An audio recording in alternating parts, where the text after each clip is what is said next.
Good morning, good morning, good morning, Ali Reiner. Thank you, Saskia. Ali Reiner here. And thank you, Saskia, for asking me the question and letting me come and talk as opposed to writing. Because if I'd started writing, I would have written a book and you'd still be waiting until the end of 2018 because it's a huge topic, of course. So the question that you posted this morning was, what do you do when you don't feel appreciated or respected?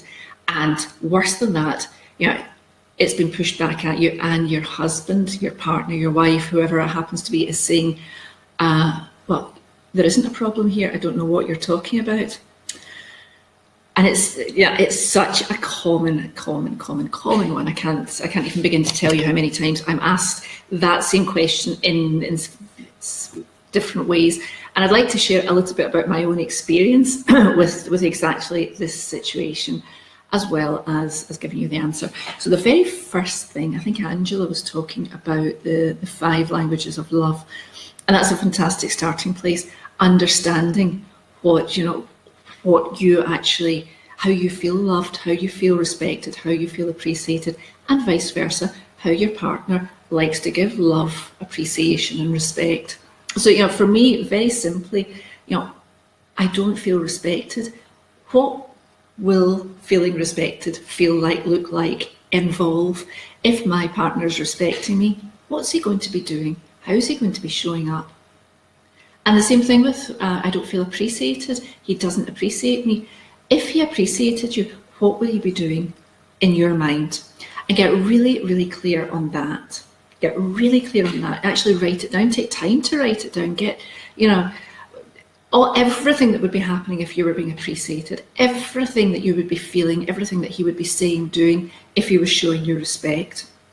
Because when you're having that conversation with your husband or with your wife, let's call him your husband because I think it was a female, if I understood it was a female that was asking the question of her husband. So let's just keep it simple, or else I'll get confused because I'm a simple girl. So when you're communicating, when you're having that conversation with your husband to begin with, instead of saying, I don't feel appreciated, you actually can give an explanation. You can actually go into details on what that means for you. I don't feel appreciated means for me, when I'm speaking, I don't feel that you're listening to me. When I'm telling you how I feel, you're telling me that it's not important or it isn't like that. Whatever feeling respected to you means, actually use those words when you're talking, when you're giving your points of view into the conversation. And for me, I'll tell you something that happened to me in my own marriage, and this was transformational. So I was always talking about respect. I didn't feel respected. I didn't feel that he showed me any respect. And when I started telling him what respect meant for me, because of course the whole time my husband was arguing, I respect you, I love you, I this, I that, and I couldn't get it at all because I didn't feel respected. I didn't feel that when his family, for instance, were ignoring me or making me feel uncomfortable or really standing all over our toes or making us jump to attention, I didn't feel that he stood up for me and for our family. Therefore, I didn't feel respected. I didn't feel respected when I was saying, I feel really scared, I feel really lonely, I feel really whatever, and he was saying, oh, there's no reason to feel like that. Why would you feel like that? Instead of saying, oh, that's awful. Is there anything I can do to help you? Hi, Catherine. I'm being all big and bold and brave and being in somebody else's group rather than sitting in my comfort zone in my group. So when I could actually say, when I talk about respect, this is what I mean. He said, he could tell me, well, actually, when I talk about respect and I'm telling you that I respect you, it's because I'm going out and I'm telling all my friends what a great woman you are and how how you're the only person that I listen to. And, and I tell you frequently that if I've got a problem, you're the person that I come to because, I respect your opinion and I respect this and I respect that. So I understood that we had two completely different views on what that word meant. So he was 100% respecting me as far as he was concerned, and he was 100% disrespecting me in terms of my understanding of the word. And the same with feeling loved and appreciated. If I'm feeling loved and appreciated, what will I be feeling? What will be happening? What will he be giving me? And ask the question. You're telling me that you're loving and appreciating me. What on earth does that mean for you? What do you believe is your actions are that make me feel like that, or that you're putting into to make me believe that I'm loved and appreciated? Because actually they're obviously not matching with my own particular belief. This is how I feel appreciated. I feel appreciated when you don't give me advice, you just listen to me. You don't tell me there's nothing to be worried about, or I don't have any right to feel like that because it's just not true. Or I spend hours looking after our kids and you come in and you completely ignore the fact that I've done it. Whatever appreciation means for you, explain what that is. Somebody can only give you what you want when they know what you want. Otherwise, they're working from their own agenda, and that's very much where the language of love comes in. On the other side, and this is much more to do with the way we communicate. What happens is when we get into that argument, that state where I want you to understand that I don't feel loved and appreciated, your partner is suddenly, his back's against the wall. There is a huge amount of defensiveness going on, and whenever you open your mouth, he's not listening to hear what you're saying. He's listening to defend himself. So you might go into that conversation from a place of really wanting to connect. I want you to understand how I'm feeling because I want you to know me better. I want us to work on our communication, our relationship, because I want it to be the best relationship ever. He's like this, like a rabbit caught in the headlights, and he's terrified of what's going to come out your mouth and how he's going to defend himself. So he's not listening, and then he throws back comments like, well, you don't have to worry, or it doesn't feel like that, or it shouldn't be like that, or you've got no reason to feel like that, and you feel completely invalidated. So then what happens? Instead of wanting to connect from that place of coming together and knowing each other better, you want to connect from a place of getting something from him. You want to get, you want him to understand what you're feeling at this point. So even if you go into the conversation, knowing that you can't control the outcome, knowing that you can't change someone else's behaviour, knowing that you can't, you're not going to get what you want by manipulating the conversation. As soon as the defensive response comes back, that's exactly what we tend to want to do. So then we go back at it from you please understand me, please listen to me, please hear what I'm saying. I need you to hear what I'm saying.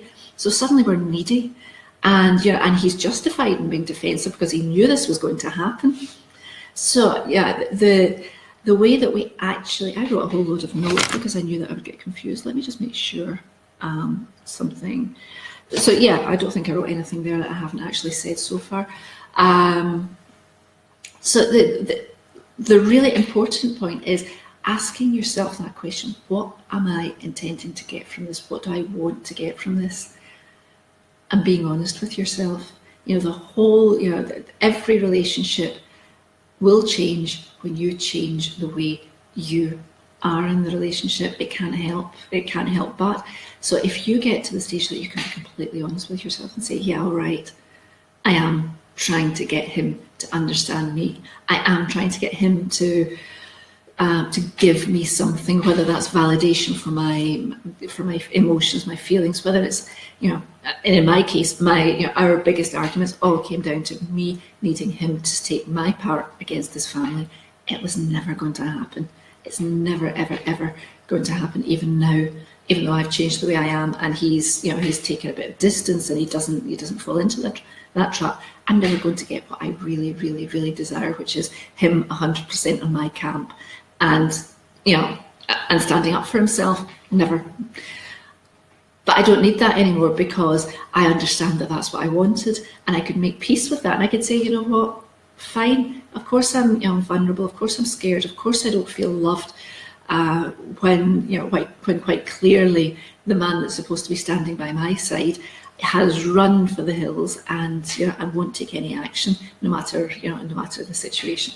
So it's holding that space, it's holding that space between you and him, and asking, you know, how you can communicate without needing something back, without needing to control, without needing him to change his behaviour. And it takes, you know, it's not something that you have one conversation and then everything changes. Absolutely not. This is something that, you know, the pattern's been built up over goodness knows how many years, so it takes a bit of time to build trust. But you can do that very simply, and, you know, I'll tell you exactly how I did it with my husband, and how I teach my clients to do it, is by sharing that.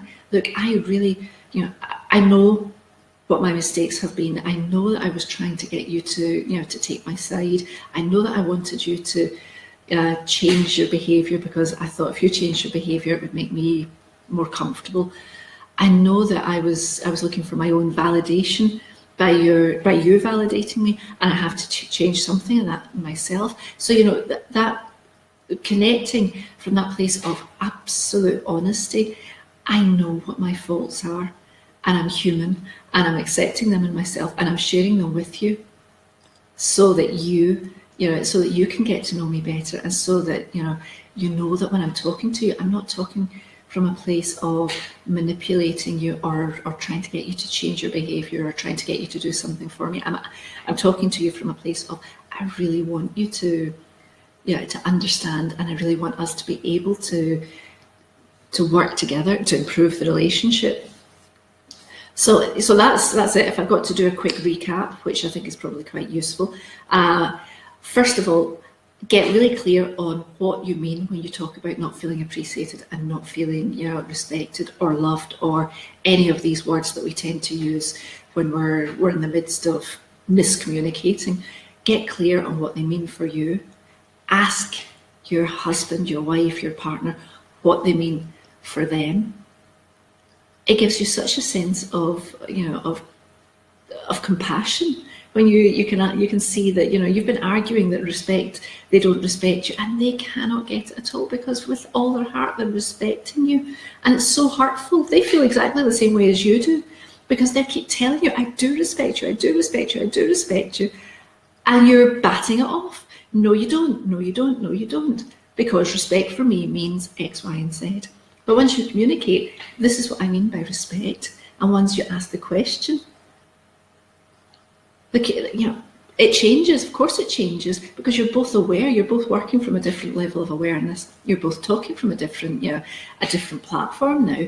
Because I know, I know that when you say you are respecting me, it's because you're bringing out telling all your guy friends that I'm a fantastic wife, and, you know, if they've got any problems, they should come and talk to me, or, you know, whatever it happens to be, and vice versa, with love, with appreciation.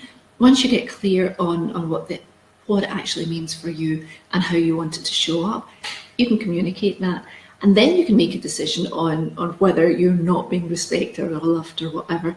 Because if your partner's still not prepared to, you know, to meet you on that level,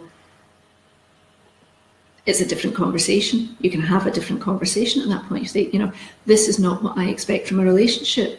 For me, it's very important to feel these things, if that is actually true. And, you know, and therefore we need to sit down and seriously discuss how we're going to move forward, because my needs aren't being met in terms of my, you know, my own set of values, or my own set of, you know, requirements from a loving relationship.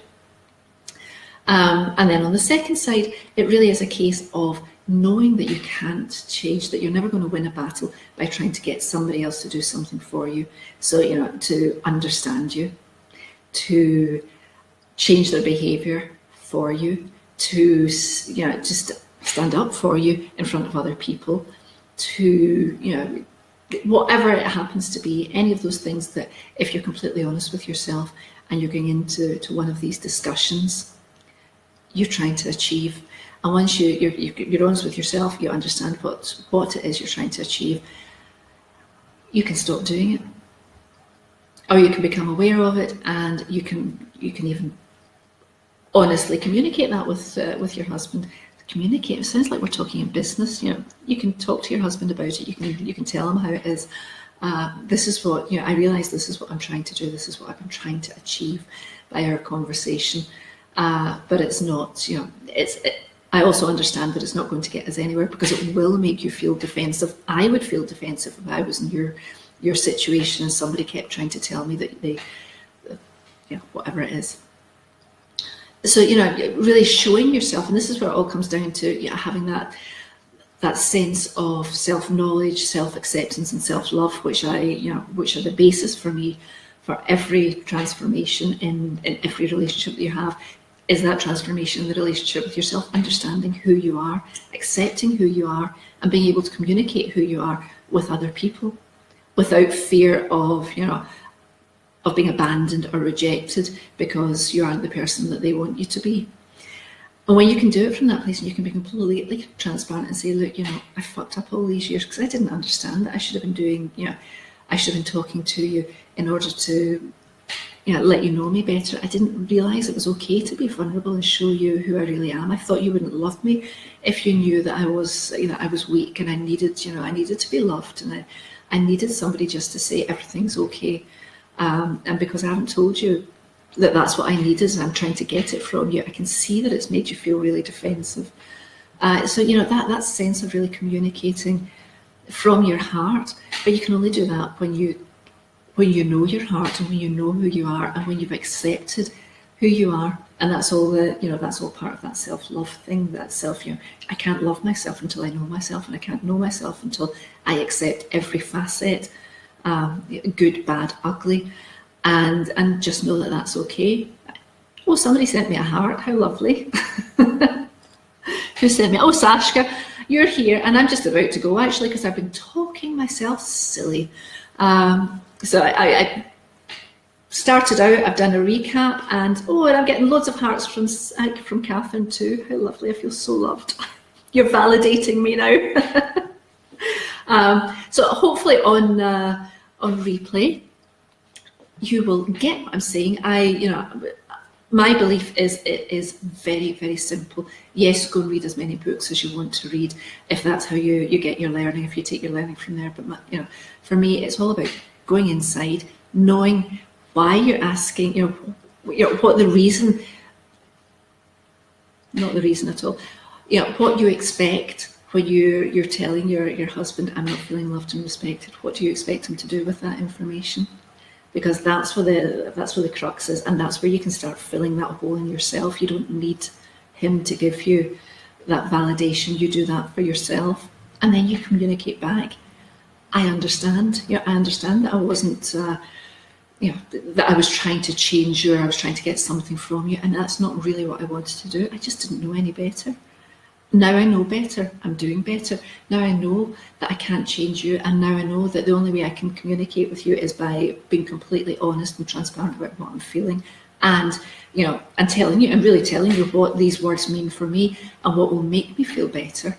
I can't make you do it, but I can at least give you the chance to understand, you know, understand me better, and then decide whether you can honour what I feel. So if for instance, to feel respected, I need you to sit like this and stare into my eyes every time I talk. You've got the choice now. You know that that's going to make me feel respected, and you can choose to do that or not. If I don't tell you that that's what respect means to me, you've got no chance.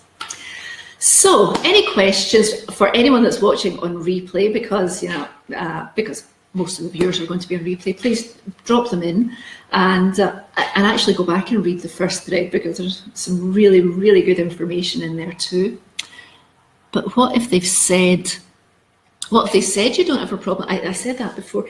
Nobody can tell you how to feel. So, you know, if they say there isn't a problem, and I did this right at the beginning of my own personal transformation, which then transformed my marriage. My husband would say to me often, but you shouldn't feel like that, or you don't need to feel like that, or there isn't a problem.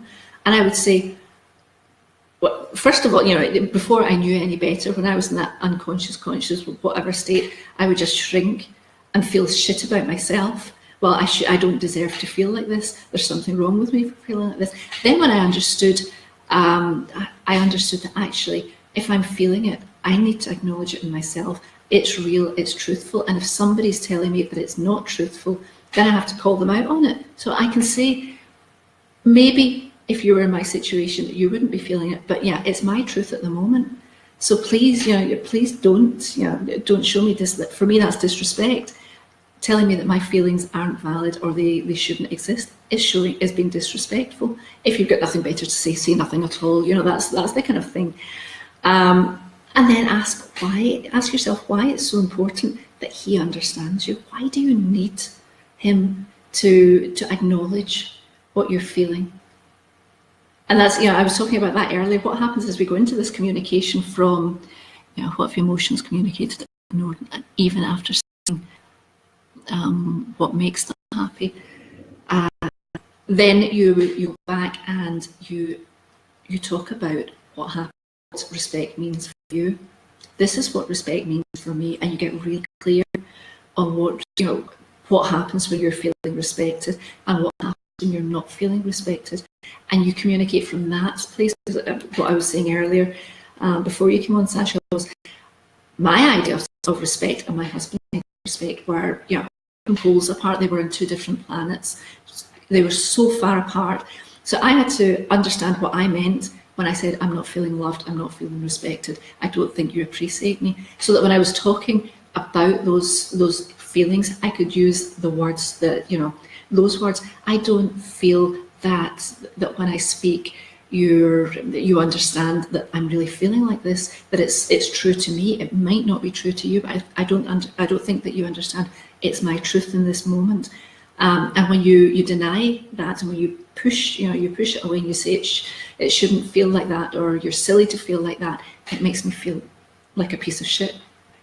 And I want to curl up and cry, and then I start wondering if I'm useless, worthless, and and all those other emotions that come up when you really, when you feel that nobody's listening to you.